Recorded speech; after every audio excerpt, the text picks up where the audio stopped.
Primer libro de Samuel 3:13, y vamos a tomar este texto de la palabra del Señor. Detener la maldad de nuestros hijos. Vamos a ver, dice así: y les mostraré que yo juzgaré su casa para siempre por la iniquidad que él sabe, porque sus hijos han blasfemado a Dios y él no los ha estorbado. Volvamos a repetir: y él no los ha estorbado. Oremos. Padre, te pedimos tu bendición, te oramos, Señor, para que tú puedas ministrar nuestros corazones, que puedas verdaderamente, Señor, darnos fortaleza, darnos carácter para poder estorbar a nuestros hijos, para poder estorbar a nuestros hijos. Te pedimos que hables a nuestros corazones, en el nombre de Cristo Jesús. Amén y amén. Tomen asiento, hermanos. Muy bien. Vamos a hablar del texto, después un poco de la práctica y después las aplicaciones. Lo que está sucediendo en el libro de Samuel, primer libro de Samuel, es que se está acabando la época de los jueces. Los jueces de Israel están sellando ya su etapa profética, porque los jueces han gobernado Israel, pero el problema de los jueces es que han tenido un periodo oscuro, han tenido periodos malos. Imagínense tener jueces como Sansón, que no es que ellos venían y llevaban los juicios de la gente, no, sino que estaban establecidos para administrar cierta justicia y proteger al pueblo. Pero Sansón no es un profeta en todas sus, digamos, dimensiones, sino que es un juez, un antijuez, porque fue su conducta un poco reprobada. Tomaba de las cosas que la palabra no le permitía, se metía con mujeres. Entonces, el libro de los jueces es un libro accidentado, porque termina con un levita. O sea, un levita es un hombre de Dios dedicado en el templo al servicio. Y dice que este levita tenía una concubina. O sea, desde ahí tenía una persona más. O sea, no era su esposa, sino que era una mujer más que tenía. Y dice que le fue infiel y la fue a buscar. Y cuando la trajo con él, tuvo un problema de hospitalidad, porque unos hombres querían, digamos, accesar, tener, digamos, abuso, ¿verdad?, con ella. Entonces, al ser abusada, él entrega a la mujer, la abusan, y cuando muere, la parte en pedazos. O sea, Jueces, hermano, es un libro que va sellándose y cerrándose. Cuando entra el primer libro de Samuel, entres en esa misma etapa de locura, en esa misma etapa de desorden social.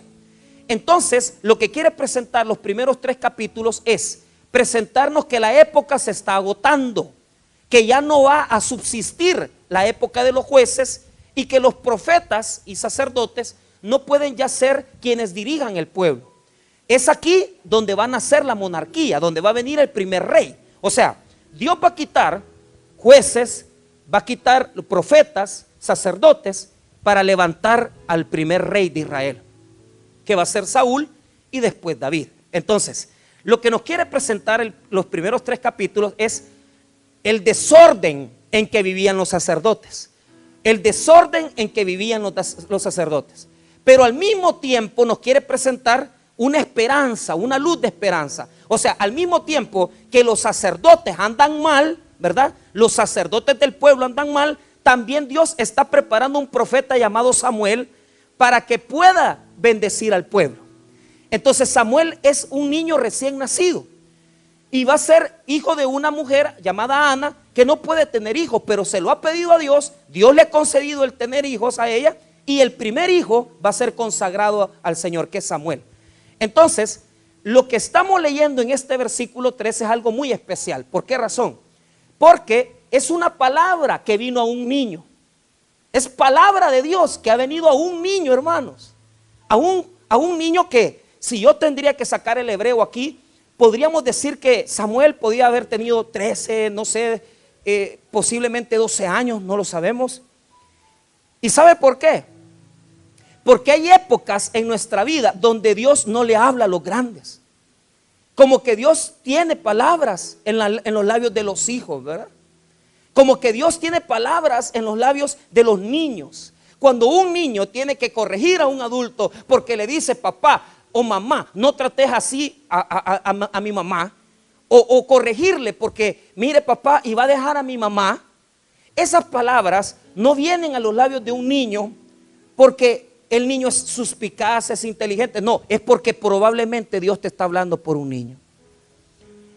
Y yo digo algo, hermano, que realmente cuando en una casa las cosas andan mal, porque el hombre ya no soporta a la mujer y la mujer ya no tolera al hombre por cualquier cosa, por malos tratos, tacañería, por enfriamiento, porque ya ellos no conviven íntimamente, sexualmente, o no tienen tal vez una relación buena económica o cualquier otro factor. Dios comienza a hablar a veces por los niños. Dios comienza a hablar por los niños y le dice: papá, no le grites a mi mamá. Mamá, mire que no se pelee. ¿Qué tanta presencia de Dios hay en esa casa? Que no le habla a Dios a los adultos, sino que le está hablando a los niños, hermano. Y que Dios está usando niños en esa casa y no está usando a los grandes. En muchas ocasiones Dios usa niños. En muchas ocasiones Dios va a usar niños para hablarnos, para que sigamos adelante, para que no renunciemos. Yo recuerdo el testimonio de un amigo muy cercano, que él estaba viviendo con una mujer que, pues, su amante, y la esposa se le llegó a meter, estaba con su esposa y la amante se le llegó a meter a la casa. Y la amante, hermano, le hizo un relajo en la casa porque la señora le dijo: hasta aquí llega todo, yo me voy de aquí. Entonces, la señora salió, ¿verdad?, de la casa, pero lo que le impactó a él es que el hijo de él, ¿verdad?, de 8 o 9 años, le dijo: papá, le dijo, y por esta mujer vas a dejar a mi mamá, le dijo. Pero le dijo: por esta mujer vas a dejar a mi mamita, le dijo. O sea, dice él que esas palabras lo quebraron. Habrá tenido que estar pasando una crisis bien dura, porque dice que se echó a llorar, ¿verdad? Y claro, pero vuelvo a repetir lo mismo. ¿En cuántos hogares aquí son los hijos los que ahorita están más ubicados, ¿verdad?, que los papás? Porque los papás andamos en una locura y los hijos metidos en la locura de nosotros. Pero ¿qué nos muestra este texto?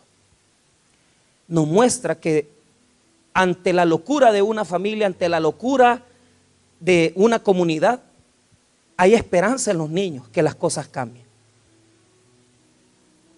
Pero dependerá de una cosa: dependerá que nosotros, como adultos que somos y que coherentes que somos y que pensantes que somos, detengamos y disciplinemos a nuestros niños. Esa es la clave. Si hay alguien que detenga la maldad, si hay alguien que está, en la locura que vivimos, si entendemos que ese hijo que tenemos ahí, que esa hija que tenemos ahí, la corregimos y la disciplinamos, ese niño, esa niña no nos va a avergonzar en el futuro. Y aunque nosotros posiblemente estemos en familias disfuncionales, porque tal vez usted no tiene papá, usted no tiene una pareja, usted no está viviendo con su mujer, tal vez usted está criando sus hijos, o usted, señor, está criando sus hijos, pero si usted corrige, si usted disciplina, el futuro va a ser diferente. El futuro va a ser diferente. Entonces, Dios le va a reclamar a Elí, el sacerdote. Y dejo eso, primera idea. La idea es: aunque nosotros andamos en el desorden, hay niños que andan bien ubicados. Pero depende que los padres los disciplinen y los ordenen. Entonces, Dios va a hablar a Samuel para que le diga a un adulto: mira, dice Dios que te va a castigar porque no has disciplinado a tus hijos, porque no has estorbado a tus hijos. Y en esta mañana yo digo esto: ¿cuántos de nosotros aquí, en lugar de disciplinar, en lugar de estorbar a nuestros hijos para la maldad, les hemos ayudado y hemos sido partícipes de sus maldades? Yo, pastor, yo jamás le ayudaría a un hijo a hacer una maldad. Ya va a ver de qué manera le ayudamos. Ya va a ver de qué manera le ayudamos. Entonces, vea, Dios le habla a Samuel para que le diga a Elí, un anciano: no corregiste a tus hijos, no estorbaste a tus hijos, y viene un castigo de parte de Dios por no haberles estorbado. Vea conmigo el 13: y le mostraré que yo juzgaré su casa para siempre por la iniquidad que él sabe, porque sus hijos han blasfemado a Dios y él no los ha estorbado. Los hijos habían blasfemado al Señor. Y él ya sabía eso, sabía perfectamente que sus hijos habían blasfemado al Señor. Pero él no había hecho nada. Esa palabra estorbar, le voy a decir el significado. La palabra estorbar en la palabra hebrea es la palabra kajá, ¿verdad? Que quiere decir, póngame atención, quiere decir, oiga las palabras, desalentar. O sea, cuando un hijo anda haciendo lo malo, nosotros tendríamos que desalentarlo a hacer lo malo.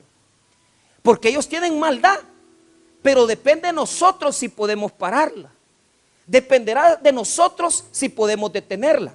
Acude a mí una hermana de la iglesia, y esto se lo medio cuento, ¿verdad? Pero al principio me dio mucha gracia, pero después me preocupé mucho, ¿verdad? Dice que le hablaron del instituto y le dicen, mire, niña fulanita, sí, le dice, ¿usted es la mamá de fulanito? Sí, yo soy. Mire, estamos bien preocupados por el niño, porque es un joven de 14, 15 años. Y mire, le dijo, queremos decirle que su hijo fulanito de tal está en nivel superior, le dijo.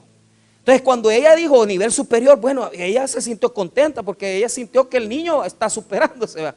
Pero no, la maestra estaba regañándola. Está en nivel superior, le dijo. ¿Y qué es en el nivel superior? Es que está jugando Free Fire, le dijo, y es el mejor que juega de todos y le está ganando a todos los compañeros en ese volado de celulares, le dijo.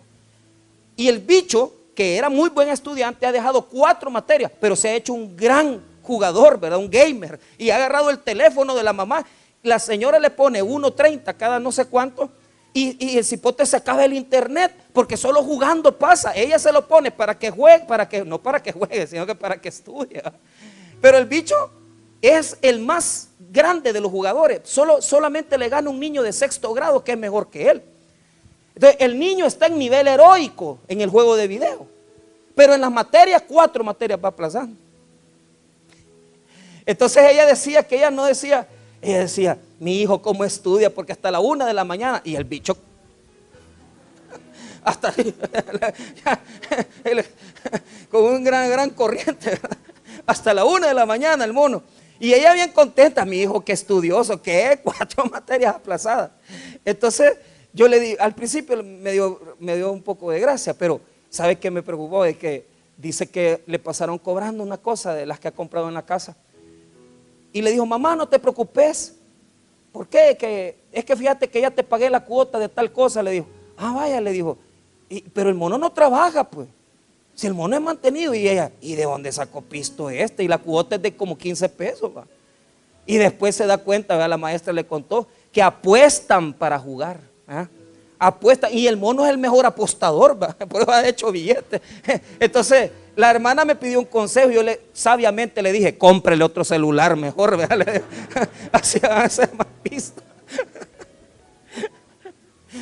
Porque le dicen las amigas, quebrale el teléfono, mira que quebráselo. No, hombre, y yo le digo, cómprele otro, hermana. Pero mire, de verdad se lo digo, ha pasado por tanto sufrimiento ella, porque ella es la única con sus hijos, ¿no?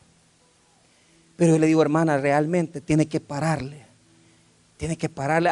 y lo ha logrado detener, ¿verdad? Pero yo le digo, no le ataque el juego de video, sino que, mire, la parte afectiva. Mira, hijo, mira, ponete las pilas, vos sos buen estudiante, salí adelante. O sea, no es necesario que usted le diga, mira, bicho, vos solo jugando, eso. No, hombre, con la parte afectiva, ¿verdad? Hey, hijo, mire, hágame caso, hombre, deje aquí, y en lugar de estar jugando, estudie, ¿verdad?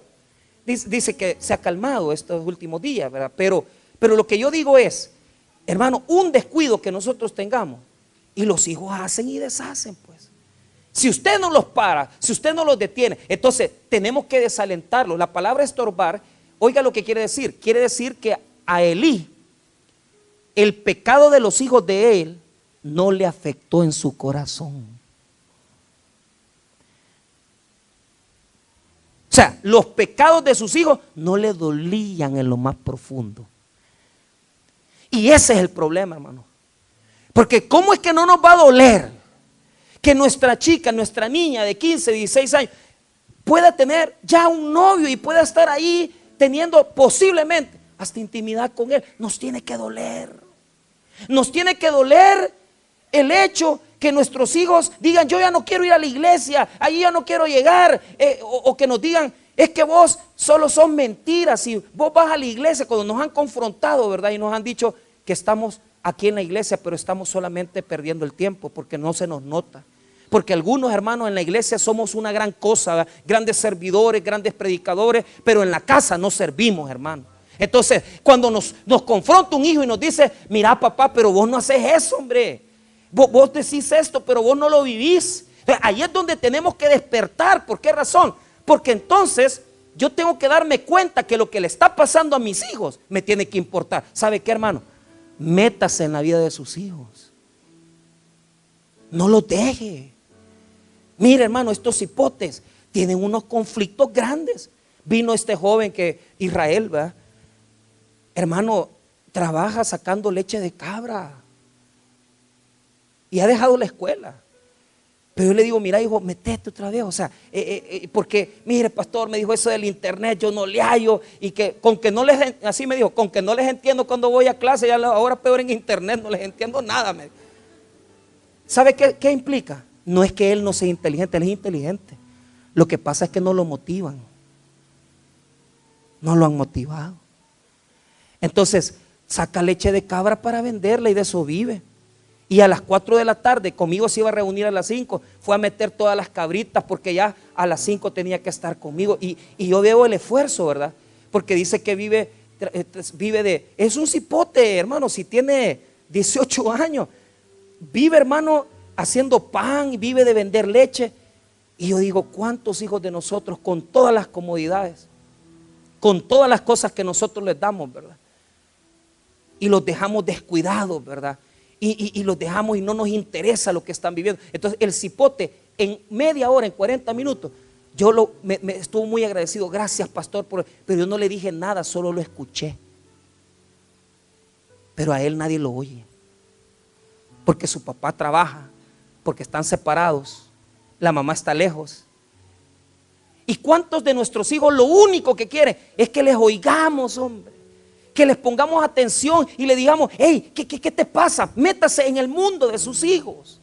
Tal vez no es una cuestión prioritaria para usted, pero si usted se siente y le dice, mira hija, ¿y cómo te gusta este bicho peludo?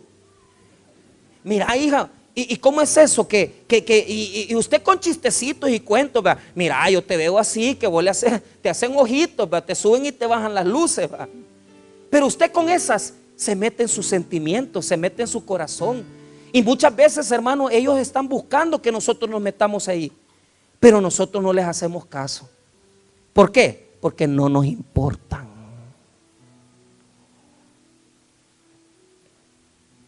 No nos tocan.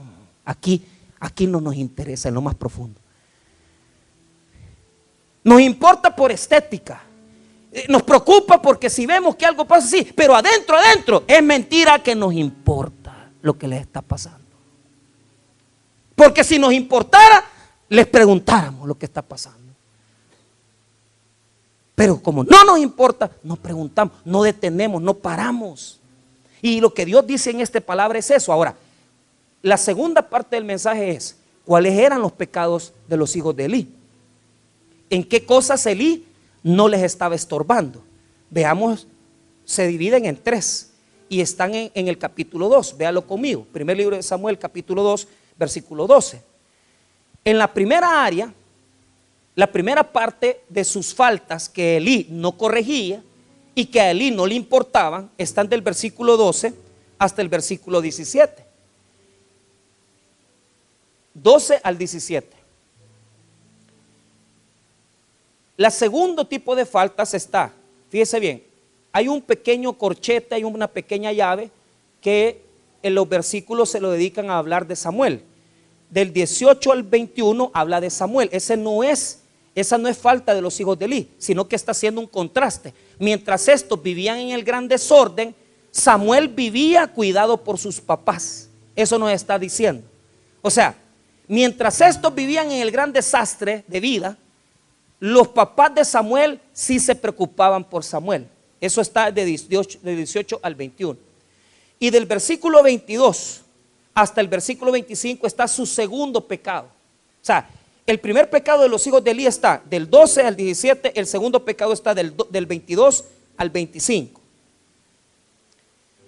Y la tercera falta, que no está explícita ahí, pero que hay que entenderla. Entonces son 3 faltas las que cometían los hijos de Elí. Los hijos de Elí cometían 3 faltas y Elí no les estorbaba. Elí no le importaba dentro para pararlos. O sea, para Elí no tenía suficiente importancia para detenerlos a ellos. Veamos la primera falta. La primera falta es una falta con respecto al Señor, con respecto a las cosas religiosas, con respecto a las cosas del culto. Ellos eran sacerdotes jóvenes, pero mire lo que hacían. Versículo 12 en adelante. Los hijos de Elí eran hombres impíos y no tenían conocimiento de qué. O sea, ellos eran religiosos porque en el templo habían vivido, estaban y sabían la vida de sacerdote, pero no tenían temor de Dios. A eso se refiere que no tenían conocimiento de Jehová.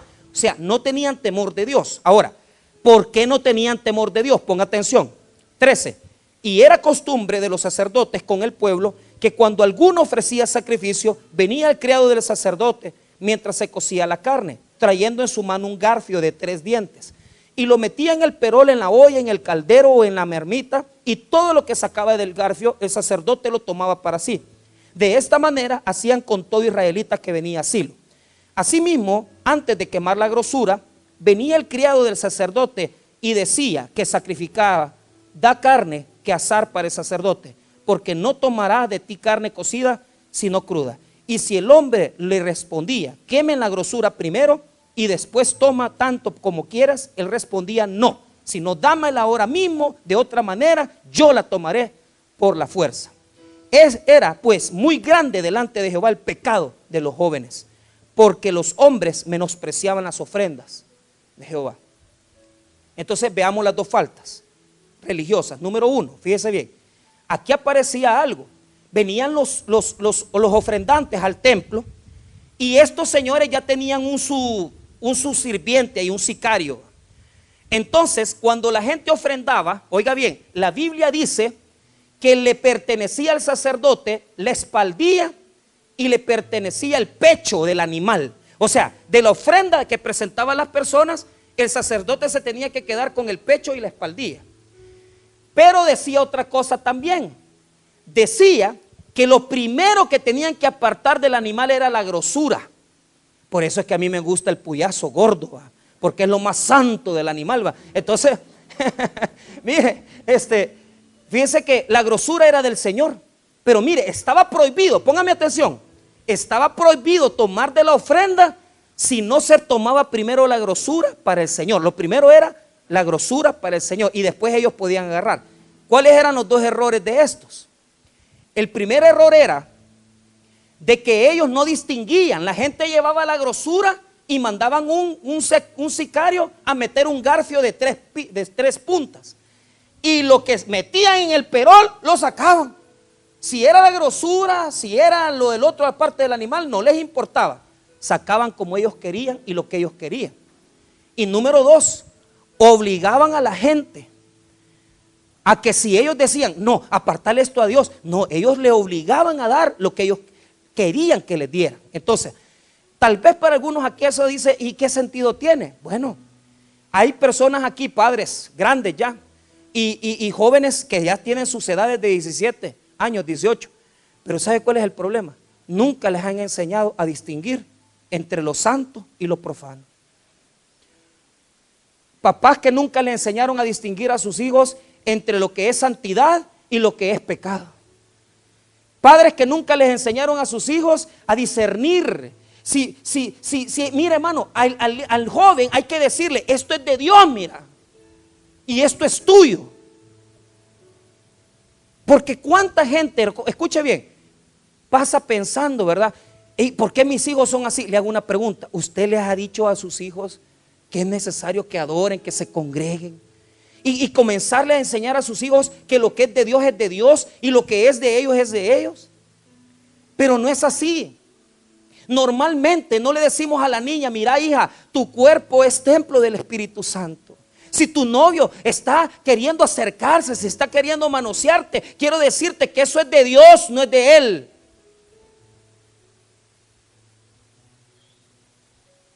Quiero decirte de que al Señor hay que adorarlo, hijo.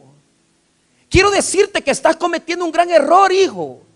No puedes tener 2, 3 parejas, 3 noviazgos solo porque sos hombre. Hay que enseñarle a los hijos lo que es de Dios y lo que es de ellos, hermano. Pero hay que decirles claramente cuando ellos anden desubicados. Porque los jóvenes no saben lo que es santidad, pero usted sí lo sabe. Y usted tiene que estorbarle a sus hijos y usted detenerse. Y si usted sabe que uno de sus hijos se está metiendo, ¿verdad?, drogas, se está metiendo trago, usted dígale claramente, hijo, hijo, mira, esto no le agrada al Señor. Para eso Dios lo ha puesto ahí, para detener la maldad de sus hijos. Sus hijos van a querer hacer cosas, experimentar con sexo, experimentar con drogas, experimentar con relaciones sexuales. Y usted tiene que decirle, hijo, eso no. Hija, eso no. Tiene que regularles las cosas. Si usted sabe que están enseñando mucho su cuerpo en Facebook, si usted sabe que están haciendo TikToks y que están enseñando su cuerpo, hermano, está miles de pedófilos viendo esa foto de su hija. Dígale que eso no es así, porque ella o él tienen que entender que su cuerpo le pertenece a Dios y no es de ellos. Dígales que antes de desnudarse ante un hombre, ante su novio, se desnuden ante la presencia de Dios y le enseñen sus pecados. Digámosle a nuestros hijos, detengámosles. Si sabemos, hermano, que ellos no quieren estudiar, si muchos de nuestros hijos no saben eso, hermano, y les dejamos que no quiere estudiar el niño, hay que se quede así. ¿Por qué no lo parás, pues? ¿Por qué no lo detenés? Si para eso Dios te ha puesto, para detener a tus hijos, para detenerle la maldad. Viene un joven hace años y me dice, pastor, mi papá me dice, yo estoy sacando el bachillerato, pero voy a entrar, ya voy a salir de bachillerato, pero he trabajado con mi papá en mecánica. Y mi papá me dice que no estudie, porque para qué, si mejor que me quede en el taller ayudándole. Y me dice, mire, lo agarra el abuelo y el abuelo le dice lo mismo, le dice, mira, ¿y para qué vas a ir a estudiar? O sea, si estás bien, quédate con tu papá, ayúdale. Entonces viene el pastor, va y mira, le digo, mira vos, yo te digo algo, estudia, prepárate, metete a la universidad, vamos a ver cómo te echamos la mano, vamos a ver si te podemos respaldar en algo, porque no era por economía, sino que era por ánimo. Entonces el mono vino y dijo, no hombre, si lo que está diciendo el pastor es correcto, pues es lo que uno tiene que hacer, porque papá tal vez no sabe la diferencia entre lo que es de Dios y lo que no es de Dios. Pero a los hijos hay que enseñarles a hacer bien lo de Dios y lo del hombre. Porque no basta solamente enseñarles venir a la iglesia, venir a orar, no, hermano, hay que enseñarles bien la parte de la vida humana. Y decirle, mira, hijo, si vos no sacás una carrera universitaria, antes, hermano, el nivel era bachillerato, para todo bachillerato, vaya a buscar trabajo ahora. Licenciatura piden. Y dentro de poco van a pedir un grado más. Maestrías. Por eso es que aquí hay un montón de cipotes, ya toda su licenciatura, lo sacan. Que mire, yo quedé embarazada, sigue estudiando. Si hoy en internet usted solo apaga la cámara y queda dormido, pero usted está en clase. ¿Ajá? Mire, hermano, fíjese qué astucia del mono, porque se puso al ministerio de alabanza, se involucró, pero tuvo dos cuestiones. Número uno, se metió a la universidad. Y número dos, no le dejó de ayudar a su papá en el taller. Y mire que es tanta la bendición, hermano, que los cipotes le hacían burla porque llegaba todo chuco, porque llegaba todo lleno de grasa. Entonces decían, oye, no lo querían dejar ni cantar, no lo querían dejar ni tocar la guitarra, ¿va? Hasta burla le hacían que ni conectaba estaba la guitarra, que solo hacía la mueca, ¿va? Es más, así comenzó porque no podía tocar. Entonces me dijo, yo quiero tocar, pastor, pero no sé nada. Ahí vos ponete ahí, le digo yo. Pues sí, pero yo no puedo. Vos dale, vos charranganeá y hace como que estás tocando. Y mire, hermano, óigame bien. Se gradúa de ingeniería este año. Se hizo un gran mecánico. Y toca la guitarra, hermano. Y tiene pisto. Porque fue el primero en comprar carro de todos los monos acabados del grupo. ¿Ah? Y él los llevaba a ellos después. ¿Sabe por qué? Porque cuando usted le inyecta fe a un hijo, cuando usted le inyecta amor a un hijo, cuando usted le inyecta esperanza a un hijo, él lo va a lograr si tiene una buena dirección y le enseña lo santo y lo profano. Él lo va a hacer. Solo se necesita un poco de empuje. Pero si no hay quien esté, si usted está metido todo el día en su negocio, en su trabajo y sus hijos, métase con sus hijos, hombre. Después no se van a interesar por usted y usted no va a tener nada, porque para eso Dios lo ha puesto por ellos, para que se faje con ellos, para que los cuide, para que cuando usted esté anciano ellos lo cuiden a usted, para que cuando usted ya no pueda moverse ellos lo cuiden a usted. Enséñele la diferencia a sus hijos entre la grosura de Dios y lo que les pertenece a ellos.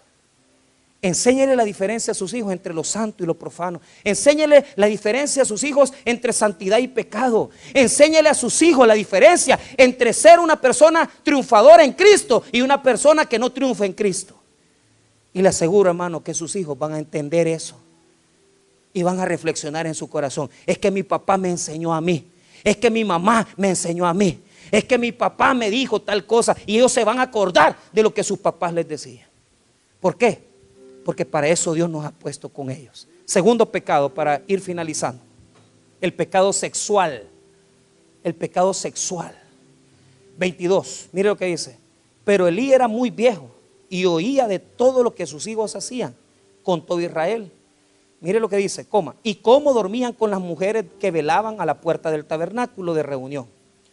Ellos, hermanos, se habían acostado. O sea, las mujeres que servían en el templo, estos dos jóvenes, Ofni y Finés, las tomaban para tener relaciones sexuales. Imagínense qué tipo de sacerdote que agarran a las mujeres del templo, se acostaban con ellas. Pero ¿sabe cuál es el problema? Escuche bien lo que dice el versículo 22. Todo mundo ya lo sabía, y también lo sabía Elí, pero Elí no les había dicho nada. Mire el 22, pero Elí era muy viejo y oía de todo lo que sus hijos hacían con todo Israel. O sea que él ya sabía que sus hijos eran malacates. Él ya sabía que sus hijos confundían la grosura con la espaldilla. Y él ya sabía que ellos se metían con mujeres en el templo. Pero ¿sabe cuál es el problema? No les decía nada. ¿Cuántas veces nosotros, si ya sabemos, hermano, que mire, hoy ya usted ya no le puede, antes estaba bueno que fuera tabú, ¿verdad? Y el gran tabú, hablarle de sexo a los hijos, ¿verdad?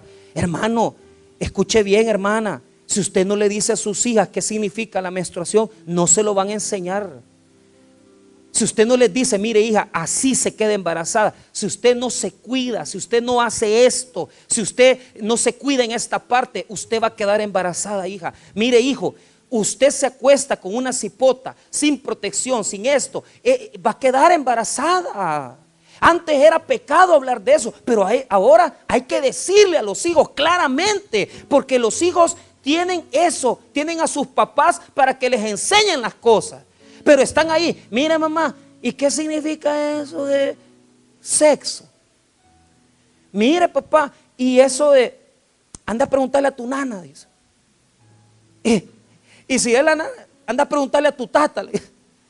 ¿Y ellos qué? O sea, ¿sabe cuál es lo duro? ¿Por qué tenemos que cuidarles la sexualidad? Usted no está cuidando la sexualidad de ellos, usted está cuidando sus nietos. Porque si esos bichos se casan mal, va a tener malos nietos usted.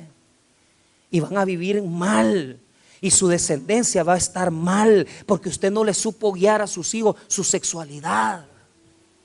Porque usted no le supo guiar a sus hijos las cosas que debían de hacer. Mire hijo, mire hija, esto no es así, esto no es así. Sale la cipota embarazada a los 16 años. Hay que apoyarla pues. Pero ¿qué es lo que estamos cuidando? El bebé, el hijo, nuestro nieto. Hoy que nos sentamos, yo estaba sentado en la mesa con mi madre, con mi padre, con mi hermano y con su hija y yo. Yo decía, ¿hace cuántos años nos sentábamos en esta mesa? Solo nosotros. Y ahora ya están los nietos, ¿verdad? Y yo digo, qué importante es que nuestros padres nos hayan guiado bien en las decisiones. Porque si no, hermano, van a escoger una mala mujer, van a escoger un mal varón. ¿Cuántos aquí dejan a las hijas y a los hijos? y dice, ay, a escoger, que ellas escojan. Para eso está usted, para darles ideas. Mire, hija, agarre un hombre con dinero, no agarre un hombre acabado. Mire, edad cronológica, o sea, que el hombre tenga una edad suficiente para casarse. Edad psicológica, que el bicho, o sea, hay sí personas que tienen 38 años, ya tienen carrera, pero son como niños usted. ¿Para qué quiero que se case con un hombre así, mi hija? ¿Ah? ¿Me entiende? Ahora, ¿cuál otra característica? Tiene que también ser hijos de Dios.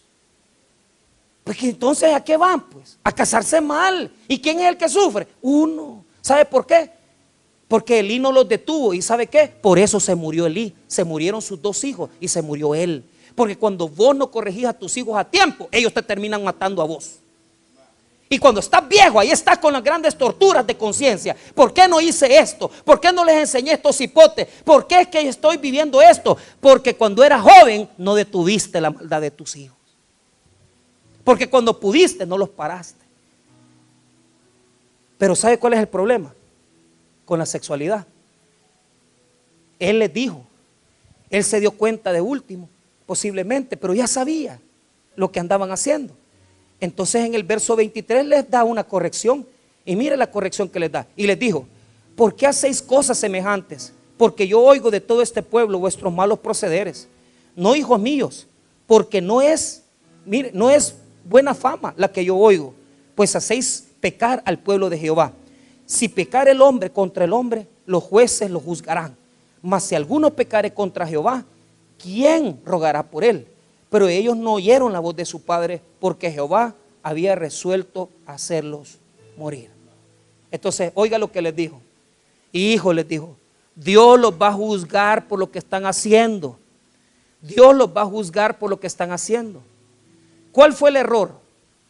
Que cuando nosotros, hermanos, tenemos que castigar,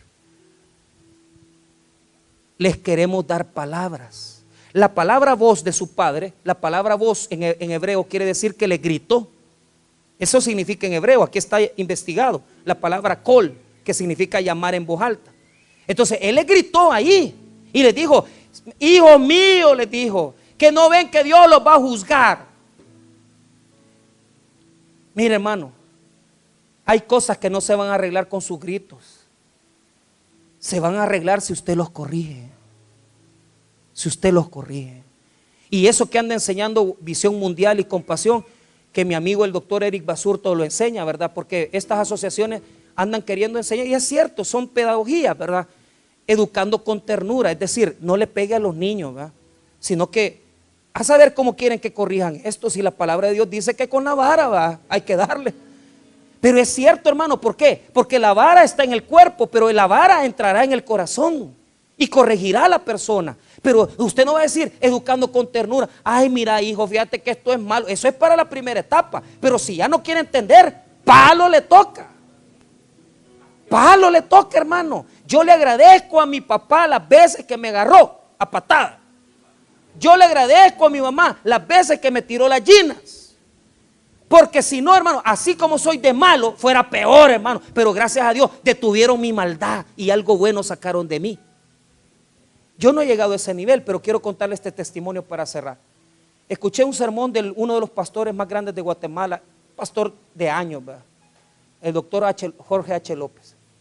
Y me encantó porque yo no estoy en el nivel de él, pues él ya es un hombre de edad. Pero él decía esto, dice que llevó a sus hijos allá se llama Hipermola, Hiperpais. Entonces llegó a Hiperpais a comprar.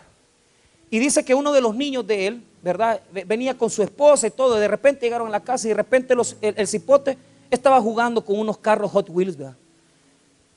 Y le dijo a la señora, mira fulana, ¿y tú le compraste los juguetes al niño? No, le dijo, yo no le compré nada, le dijo. Y bueno, y entonces, ¿y dónde lo sacó? Y ya le hablaron al niño, mira, le dijo, y es, no, yo lo agarré de ahí, del súper, le dijo. Se los había robado, semejante macaco. Así es como después se hacen, ¿verdad? Mejor no digo nada. Iba a decir políticos, pero bueno, eso es otra cosa. Hay buenos políticos, pero no juzguemos la mala política por los malos políticos, juzguemos por los buenos políticos. Ahora, Ya hasta la lengua se me trabó. Ya metí la pata, ya no la puedo sacar. Pero viene y dice, mira hijo, le dijo, vamos, y dice que agarró el cipote y se lo llevó. Y le estoy hablando de un hombre honorable, hermano. Un hombre que en Guatemala la gente lo tiene por un hombre recto. Construyó un templo de 30 millones de dólares sin préstamos, sino que fondos propios. Entonces viene y dice que lo llevó al hiperpaisa. ¿Dónde está la gerente?, preguntó. Y ya salió la gerente. Oiga lo que hizo. El hijo le pidió disculpas a la gerente. Le dijo primero que le había robado los carros y le pedía disculpas. O sea, llevar a tu hijo y decirle, mira, a la gerente, reconocer eso, pues, cosa difícil. Para mí eso es un castigo tremendo. Pero les pagaron, ¿verdad? Él pagó lo que había agarrado el niño y todo, pero se los dejó, no permitió que se lo llevaran. Se lo llevó a la casa, dice. Y cuando llegaron a la casa, hijo le dijo, quiero decirte que te tengo que castigar. Y dice, hermano, que agarró el cincho, hermano, y le metió sus 3 buenos cinchazos. Dice que hasta marcado lo dejó. Te tengo que corregir. Te tengo que castigar, le dijo. Y después que lo corrigió, se hincaron a orar, a pedirle perdón a Dios y gracias a Dios.